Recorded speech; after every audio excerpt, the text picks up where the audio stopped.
Hi, everyone. My name is Lena. I'm 28 years old and a graphic designer. This is the story of how my perfect romance unraveled into a nightmare. It all began last spring at the Tech Vision conference in Chicago. I was presenting my design portfolio, showcasing my unique fusion of traditional art and digital media. That's when I noticed him, a tall, charming man in the audience who seemed captivated by my work. After the session, he approached me, his blue eyes sparkling with enthusiasm. "Your work is incredible," he said. "The way you blend traditional and digital techniques is unlike anything I've ever seen." That was James.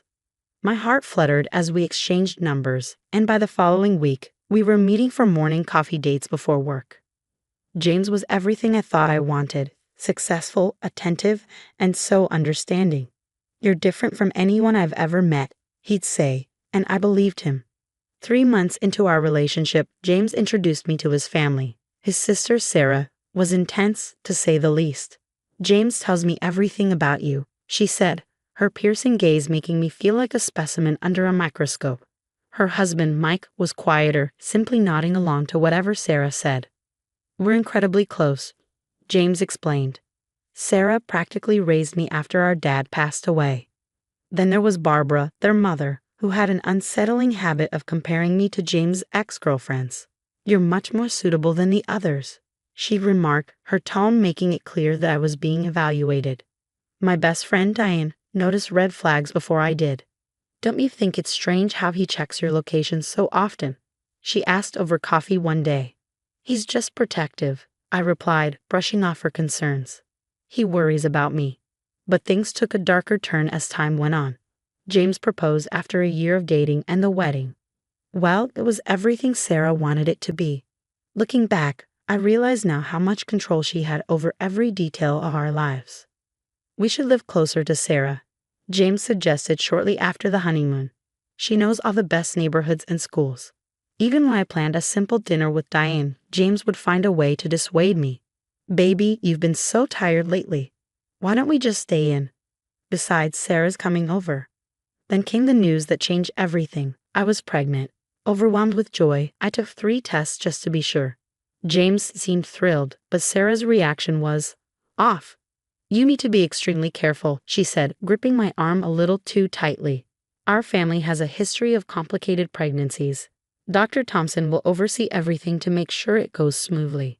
Dr. Thompson, the family doctor, had always been unnervingly close to Sarah. I'd even caught them holding hands once when they thought no one was looking. But I was too excited about the baby to dwell on it, too blind to notice the exchanged glances or how James' reassuring words felt hollow. "We'll take really good care of you," James said, his smile not quite reaching his eyes.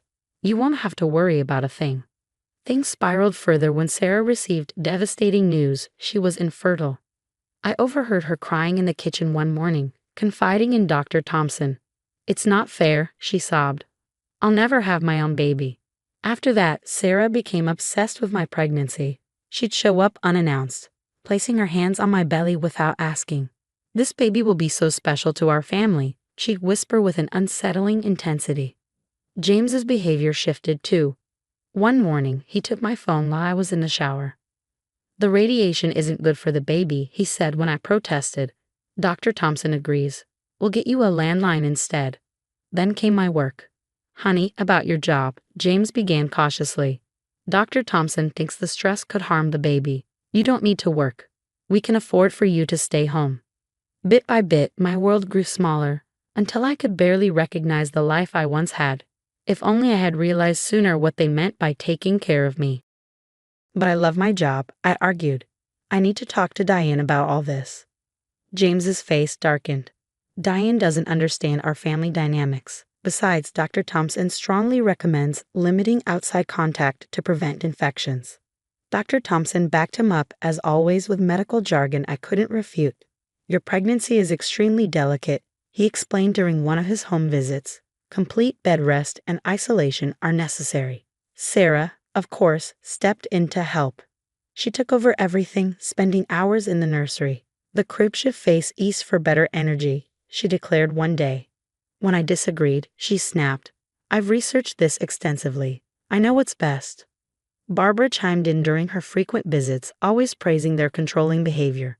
"You're so blessed to have such a devoted family," she cooed. "When I was pregnant, I had to do everything myself. But something was wrong. After taking my prenatal vitamins, I started feeling strange, exhausted all the time. Why am I so sleepy?" I asked during a checkup. "Perfectly normal," Dr. Thompson assured me. "Pregnancy affects everyone differently." Then, one morning, I overheard a whispered conversation between Sarah and James outside my bedroom door. "The nursery at my house is almost ready," Sarah said softly. "Are you sure about this?" James sounded hesitant. "It's for the best. She's clearly not stable enough to handle motherhood." My blood ran cold. I felt trapped in my own home. Security cameras appeared for my safety.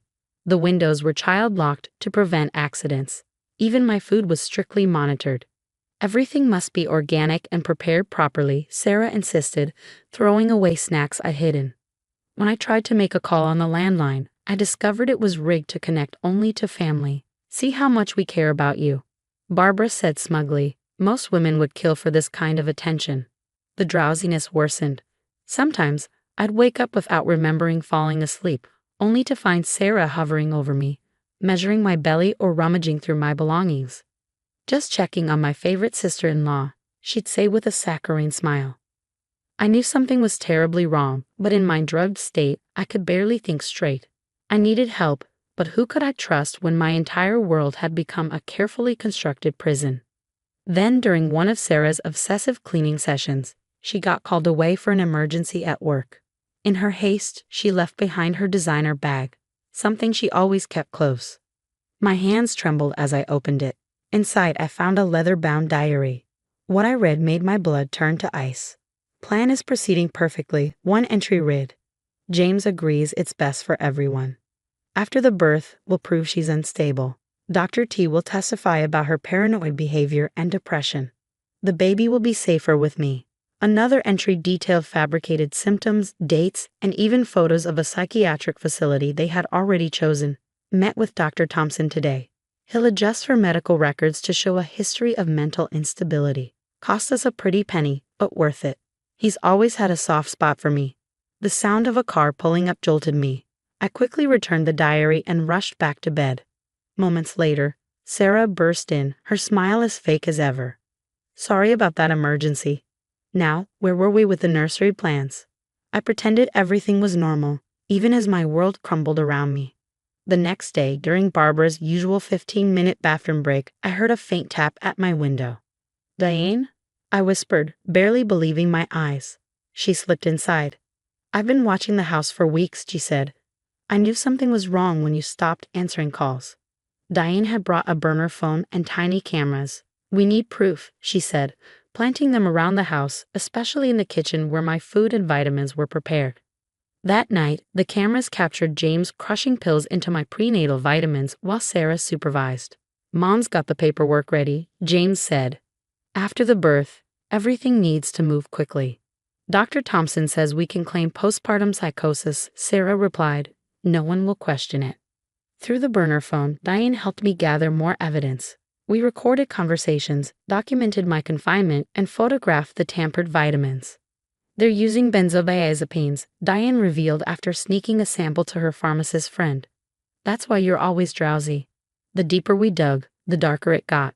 Barbara had been feeding my family lies, telling them I needed space during a difficult pregnancy.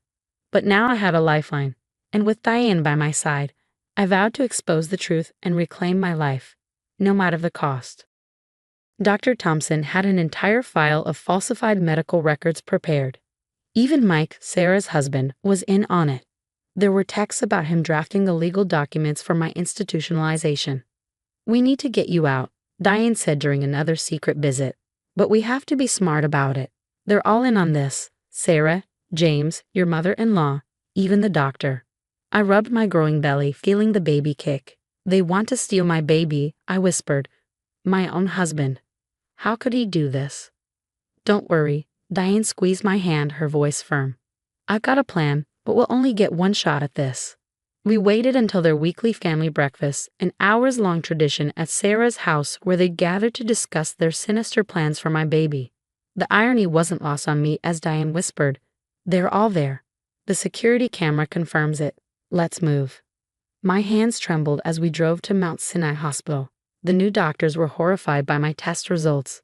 "These drug levels," the emergency physician said, shaking his head as he documented everything. "Someone has been systematically sedating you. This is criminal." I called Anna, my old college roommate turned investigative journalist. When she saw the evidence, she said, "This is bigger than a family dispute. This is a scandal." The story broke like a tsunami. The headline read, "Prominent Doctor and Family's Sinister Plot to Steal Unborn Child." National news stations picked it up, but that was just the beginning. "Mrs. Anderson, we need to talk about your husband's financial activities," a corporate investigator told me at the safe house. It turned out James had been embezzling company funds for years, funneling money into Sarah's endless IVF treatments. He's stolen nearly $500,000, the investigator explained. "We're pressing charges." Sarah's world imploded next. Her fraudulent insurance claims for non-existent fertility treatments came to light. During her very public divorce proceedings, she screamed at Mike, "I did it for us. Everything I did was to give us a family."